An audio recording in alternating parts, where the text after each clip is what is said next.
This episode is brought to you by ChurchMediaHQ.com, our service in which our team supports your church's podcast.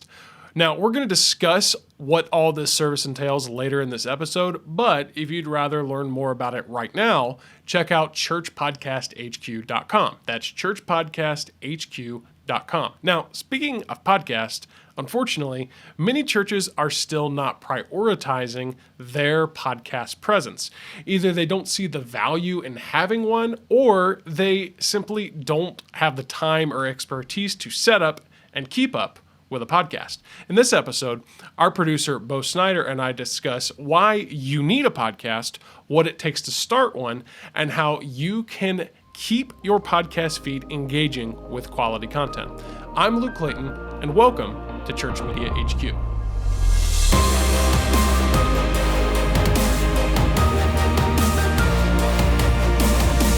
That's our experience with Anchor. Now let's move on to just a quick rundown of, if you said, I do want to start a podcast, what information do I need? Here it is real quick. So the first thing, obviously, podcast title. So your church name podcast. Great. Podcast description. Here's a little bit about our church, about why we have a podcast.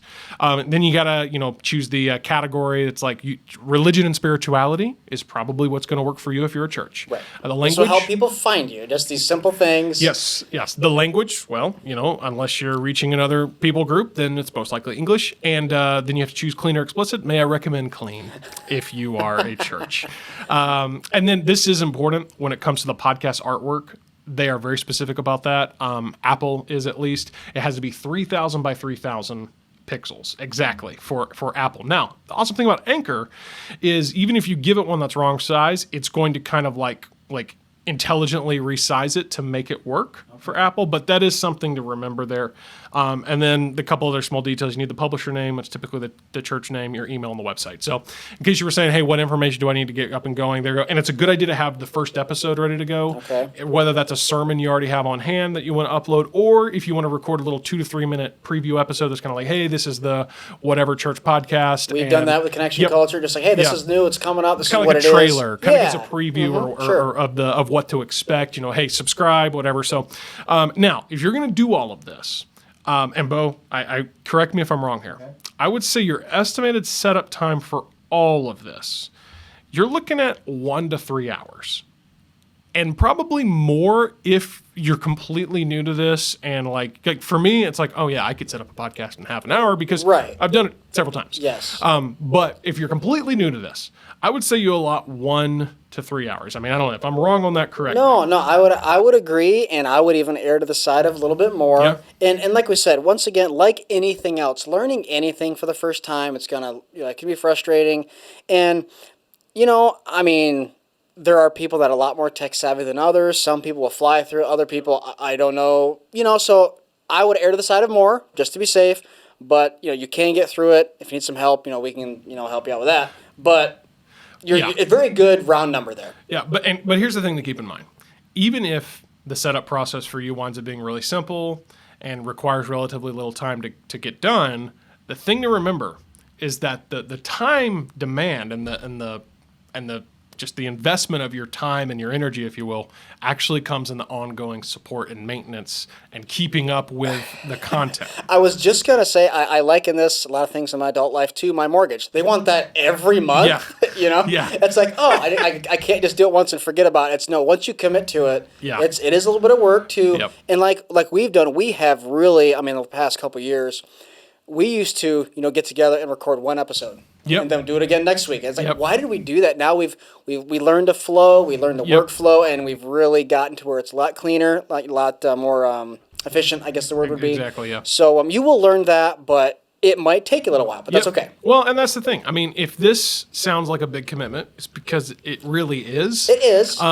But it doesn't take away from the fact that it's important. And, I would argue that it's even crucial to the effectiveness of like your online presence, your digital outreach, and even to some extent the personal growth of your congregation and your church. Because if you can be putting content out there, that's outside of Sunday, if you will, right, that they can listen to, oh, hey, this is the sermon that was preached the other day or last week or whatever. it's just more opportunity to, hey, let's help our church grow, even when they're not, sitting in the pews, if you will. Right. Well, tell me this real quick. I mean, let's say you're moving to a new area, or you're thinking about moving, and we talked about people go on your website and they check you out online before they check you out physically, obviously. And I mean, there's things like kind of like Livestream. If you don't have Livestream, I don't know. Or podcast is kind of becoming that. Yeah. If someone wants to, kind of just hear what you're all about, I'll just hop on their podcast while I'm driving to work or my commute or something. It's just one more way to connect. And people almost expect it now. Not quite. It's not like, if you don't, you're crazy, but it's getting to that point, actually. Yeah. If you don't, like we said, like if you don't have Livestream or Church Online or whatever, nowadays, obviously, after the past year and a half or so, it's like, wait, why is there no Church Online experience?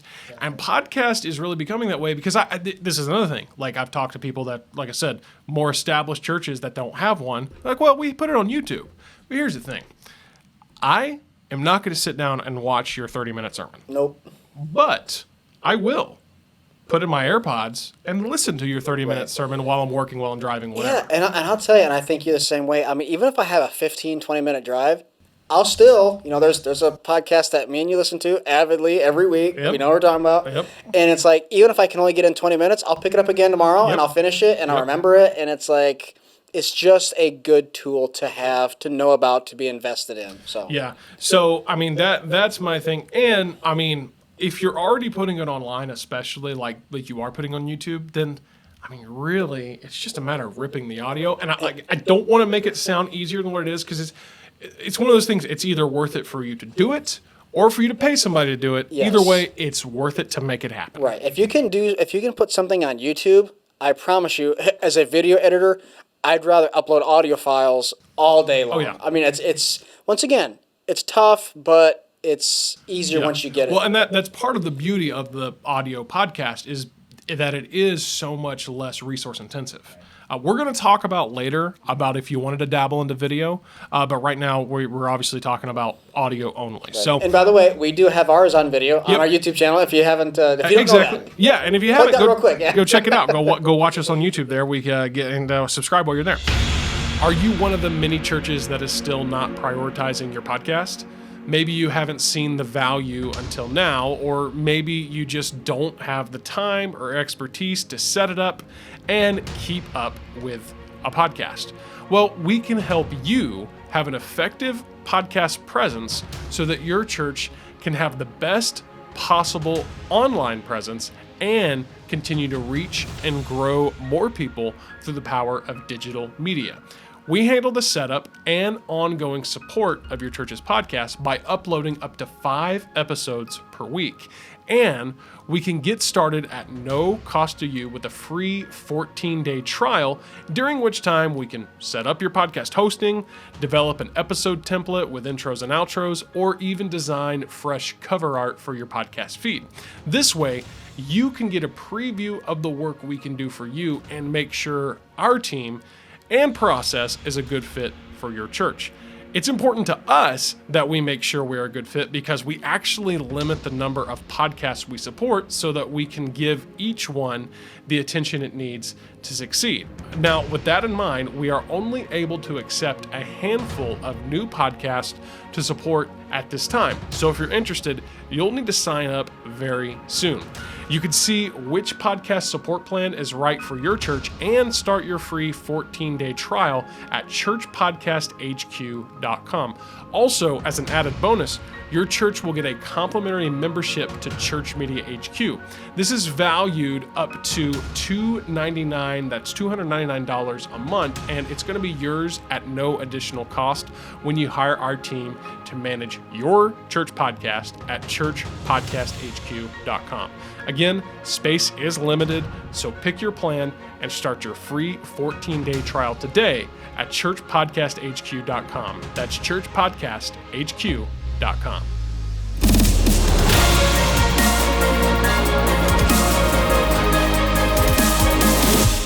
Okay, so that is the, if you will, finishing up why you need it, kind of like how you could get off the ground, get started. Now let's talk about start to talk in the content, and first specifically from the sermon content, because the most obvious and available content that you have is going to be your weekly sermons and messages, but I would say that there's even a way that you can distribute that, release that, publish that can be more engaging and more intriguing or interesting to your podcast audience than just simply throwing it out there. So, like we've said, we're talking audio only right now. So we're going to take some first we're going to kind of take you just through some really practical steps of like, okay, let's say you are starting from scratch or you don't have much or whatever. You don't have an audio podcast yet for whatever reason. We're going to kind of start you, if you will, from the beginning and move you through kind of what you need to do. So this is what I call the rock, paper, scissors of production, okay? So audio beats video beats live stream. Okay, so, and we have definitely touched on this before. We have. We're going to dive into it again. And so here's the thing that, again, I will repeat it over and over again. Do not do video until you've mastered your audio. Yep. That goes for preaching. That goes for just a studio-style podcast like we have. Yep. Because you were just saying earlier that, yeah, we do a video podcast now, but we did audio only for like a year more before we ever dove into that. Right. We wanted to get the audio right. Because, yeah, at the end of the day, most of our audience comes from audio, not video. We have 3 times as many people or more just Exactly. listening. Yeah. To our point, we were talking a second ago, more people are going to listen. Yep. Than, to that long-form audio, yeah, yes, for sure. Yes, for sure. And so, and then here's what I would say. If you're kind of in this phase, and we're branching a little bit into like church online philosophy, but this all connects. If you're kind of in this phase where you're like, yeah, I'm wanting to do more with this, I would say you consider the on-demand, like if you're recording your services, consider making them available on demand, meaning, hey, whenever, kind of like Netflix, when you're ever going to go watch it, you go watch it. There's no live stream of it necessarily. It's just like kind of like, hey, we drop new episodes, go watch them.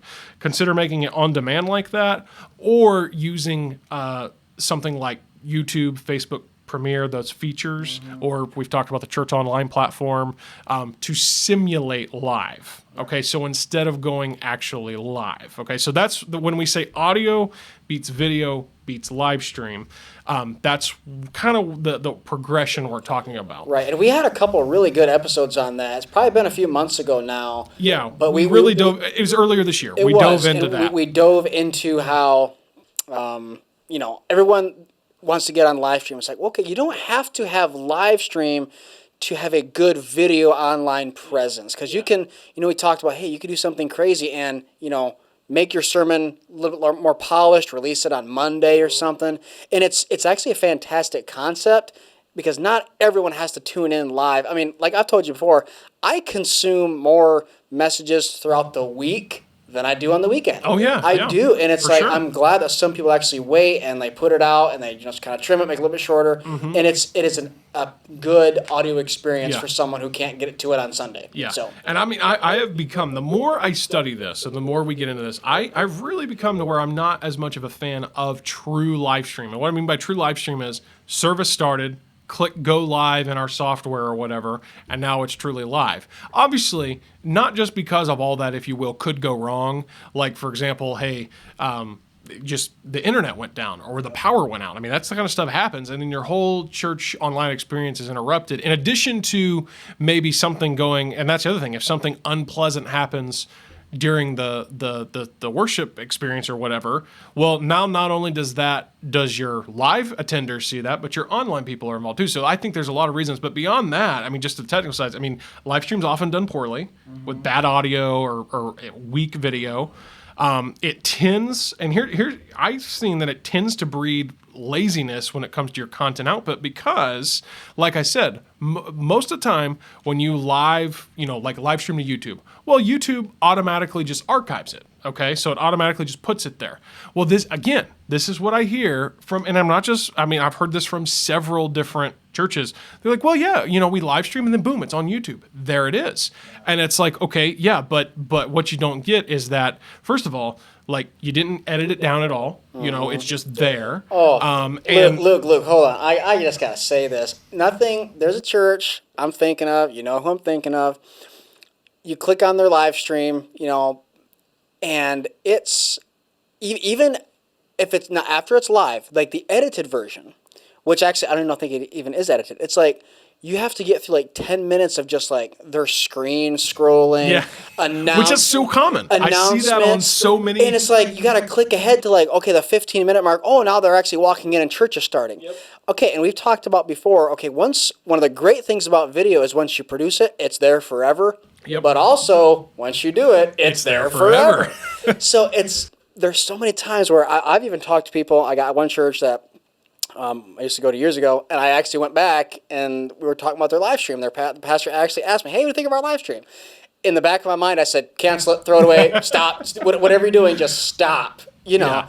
And, of course, I didn't say that. But there's so many things about the live stream. I feel like we're getting back into our old episode a little bit. But you need to just take it one step at a time. Yeah. Live stream is not the best thing. And we're getting off topic a little bit. But just back to master the audio, master the organic content you're producing through your sermons, get it in good audio format, and more people will tune into that than your subpar video content. Yep. So, just to kind of say, if you are going to live stream, I would say, okay, you live stream, obviously, the entire thing. You might have to start your live stream a little early. Well, okay.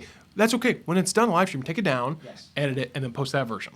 And then, because, like I said, all of this just makes it really tempting to ignore, like, any type of remastering or post-production work that needs to be done.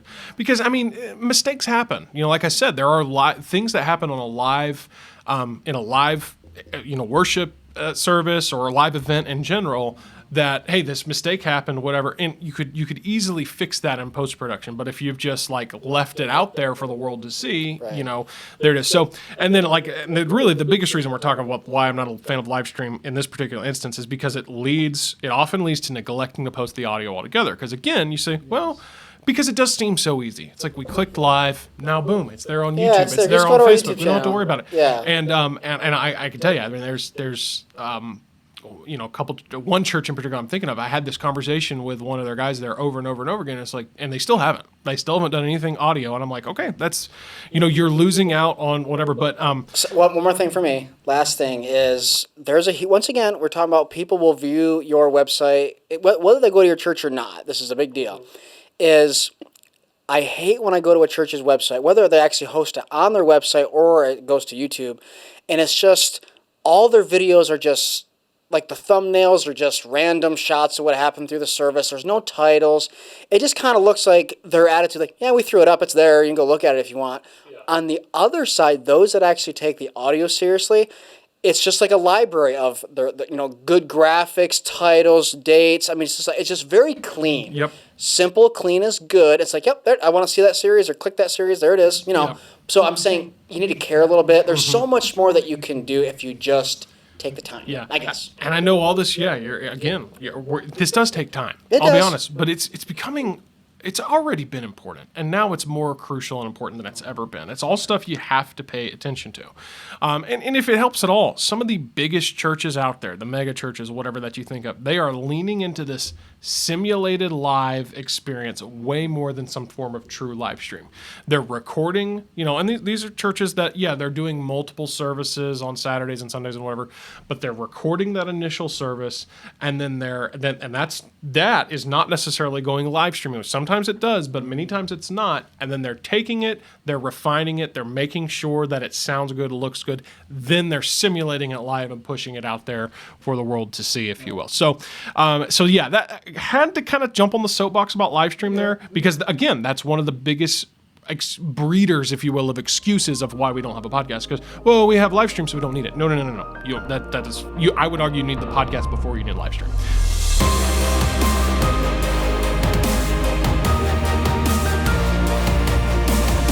Well, thanks for joining us for this episode, and don't forget to subscribe. You can check the show notes and video description to learn more about products and services from Church Media HQ, as well as details about the show's guest and content contributors. If you find this content helpful, please take a moment to leave us a 5-star review and share this episode with other church leaders like you. Culture available on YouTube, Apple Podcasts, Spotify, or wherever you listen to podcasts. Church Media HQ is a production of the Must Increase Network. The show is edited and produced by Bo Snyder. The creator and executive producer is myself, Luke Clayton. And until next time, I want to remind you to try something new at your church. Why? Well, because you know that it's so much better to fail at trying the incredible than it is to succeed at doing just the average. We'll see you next time right here on Church Media HQ.